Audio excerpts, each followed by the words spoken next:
help me understand something. For the first time in the history of mankind, more than a few have enough to eat, have drinkable water, have shelter from the elements, and can expect to live more than what used to be the usual 25 years of age. Some of us have escaped, in the words of Thomas Hobbes, a world of no letters, no society, and which is worst of all, continual fear and the danger of a violent death, and the life of man, solitary, poor, nasty, brutish, and short. Though we have so far to go to ensure all mankind reaches a level of security free from hunger, much progress has been made. One need only look back to the early 1960s and compare it with today. Before then, the huge proportion of the population in China, India, Taiwan, South Korea, Hong Kong, Singapore, and Malaysia were all in the depths of poverty. Now, just look at India. With its teeming population of the desperately poor, according to the magazine Business 2.0, there are 400 million middle-class Indians. Indians in the United States comprise the richest ethnic group we have. The old Asian tigers of Taiwan, South Korea, Hong Kong, and Singapore are relatively prosperous nations. Though it may seem hard to imagine now, there was serious doubt when Korea was divided into North and South in 1948, whether the South could survive. Most industry was in the North, and per capita income was higher in North Korea than South Korea.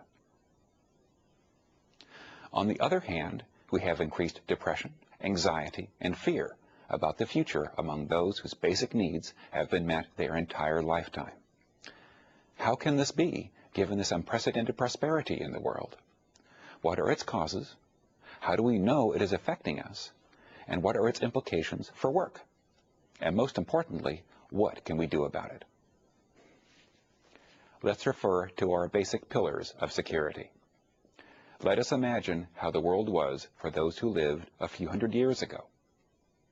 Almost all were farmers or hunter-gatherers, with their families having done so for as long as any could remember. Few of them traveled more than a few miles away from their villages. What we learned to do from our fathers and mothers and toiled in the field besides them. We had little prospect of doing anything else besides this for our entire lives. We could easily expect to pass along this kind of lifestyle to our children, and they would do the same. Only 50% of children would reach the age of 5. Let's look at the characteristics of that time. They include simplicity, known dangers, cohesion of culture, cohesion of cause and effect, slow change, and small differences in age, cohesion of worldview. Because one day was pretty much the same as the next, with little expectation of their lot in life to change, and little chance that they would worry about what kind of mobile phone to buy, day-to-day life was simpler. What dangers existed were a bit better known, and could only come from a few directions. The chances of a rogue North Korean nuclear weapon affecting their day was minimal. And because technology did not change very much, nor was there much interaction between neighboring villages, there was a cohesion of cultures. Religious views, and even the view of what causes have what effects, were essentially the same as everyone else's. Gender expectations, whether more rigid in agricultural communities or more fluid in hunter-gatherer societies, were clear. These factors, in combination with the minimal age differences between the youngest and the oldest, made for a world very different from our own today. Let's talk about the speed of change we all face now. For some regions of the world, change from mankind living in collections of small villages, living the agrarian life for generations, occurred during hundreds of years and tens of generations. Significant dislocations and chaos occurred during this time, but the pace of change could be measured in decades, if not centuries, for most. However, the pace of change has accelerated so rapidly today that the transition between a farming society and a modern one appears within a single generation. We now have people using implements from the Bronze Age tilling the soil next to a mobile phone tower. Previously, the sexes worked and lived separately, and families worked together. Today, the sexes work together away from their home, with spouses having to trust their partners that nothing untoward is happening at work. This could not only be a source of tension within the relationship in many societies, including many Western ones until recently, it was a violation of religious law. The custom of allowing single females to only be with relatives was not just a Middle Eastern custom, but a European one as well. Consider this scenario, and then imagine the problems and issues that can occur when workers from different villages, all with their own concept of propriety, gender role expectations, and acceptable rules of behavior, must work together. One fundamental question to ask is whose rules should be followed, and what consequences should there be when they're not followed. Here's an example. Let's suppose a married man was having an affair with a coworker. Neither one of them is in the chain of command of the other. Both of them perform their jobs quite well, and there is no indication that the relationship affects their productivity. In an American company, this behavior would not be a company problem and might be considered an invasion of privacy should senior management cause trouble and make public accusations. Such was the case in one of our clients' companies. Upper management fired them both, and in the resulting lawsuit, the co-workers won $9 million. In another example, management in an American company might have created a hostile work environment where repeated, unwanted sexual advances towards women were common and tolerated, and complaints are either ignored or laughed at. This could easily be considered for a class action sexual harassment suit. From a different perspective, consider the same actions in several non-Western countries. In the first case, a married coworker having an affair would be subject to stoning, according to some interpretations of Sharia, the Islamic religious law. This is similar to what almost happened to Safai Hassani, a Nigerian woman sentenced to death by stoning for her infidelity. On the other hand, some work environments still exist where certain managers consider sexual activities with subordinates not sexual harassment, but a benefit of going to work. Now let's consider an international company whose personnel from North and South America, Western Europe, the Middle East, and China all must work together. What work rules should apply, and how should they be enforced? To add to this mix, consider the variety of age groups we have in today's working population, including millennium babies, Generation X, Generation Y, baby boomers, and those from the Depression era.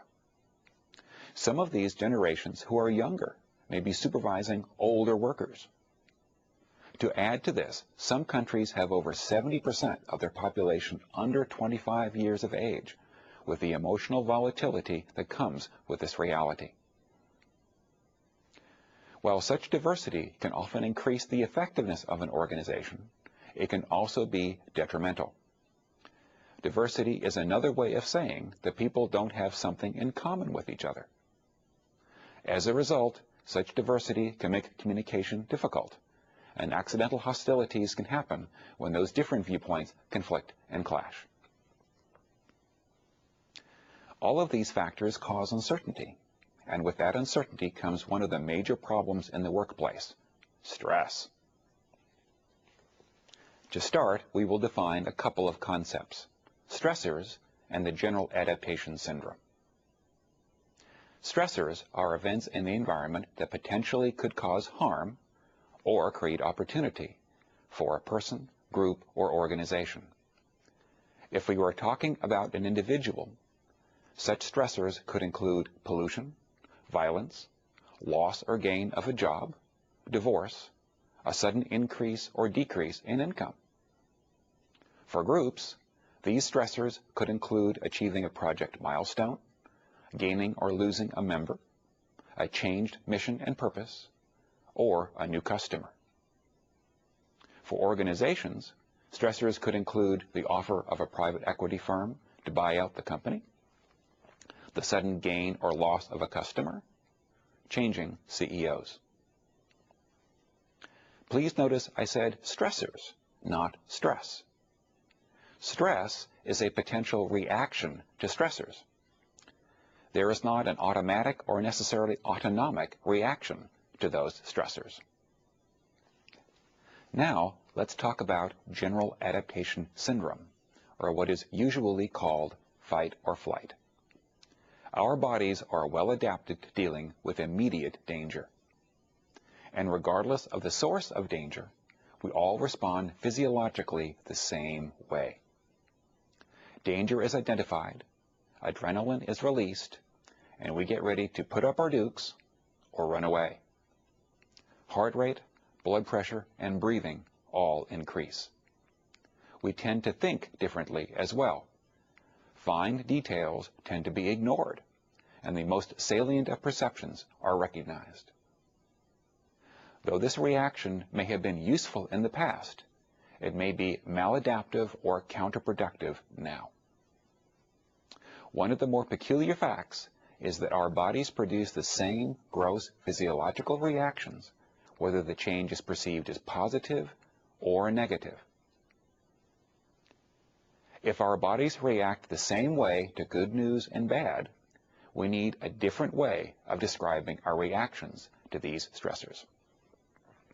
Stressors viewed as negative by a person, group, or organization are called distressors.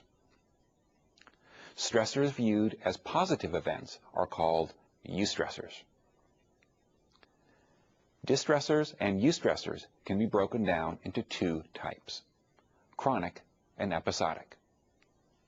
Chronic events are those that repeat themselves over time. Chronic distressors could be perpetual hunger, that buzzing sound the fluorescent lights make, and the child screaming next door. Episodic events are those that occur once or only occasionally. Episodic distressors could include divorce, death of a child, or a bankruptcy. Episodic eustressors include a pay raise, marriage, hopefully, and vacations. It's also important to note that the difference between eustressors and distressors is the perception of the person undergoing them. For some, bankruptcy might be viewed as a failure, another indication of low self-esteem. For others, it is an opportunity to start over, a chance to begin a new life. Which brings us to the question, what can we do about stress, or more specifically, how can we reduce distressors and increase eustressors? Whether what we wish to change, whether it be a person, a group, an organization, what can be done is in 5 categories. Reframing, changing inputs, changing processes, changing goals, or removing the person or organization from its current environment. Reframing involves changing one's perspective about how a stressor might affect oneself. An example of this includes the American expression, "If life gives you lemons, make lemonade." For many companies, traditional advertising is too expensive. For example, a single-line advertisement in a news email from the Wall Street Journal costs $10,000. Print media are often more expensive than this. One conclusion a company might come to is that advertising is now unaffordable. Instead, one could reframe the question from how do we advertise in the Wall Street Journal to how do we get a story in the Wall Street Journal. They might create a blog or make a video to display on youtube.com. So much attention might come from these actions that the journal would pick up the story. The company uses its being small and its flexibility to speedily create something which slower companies can rarely do.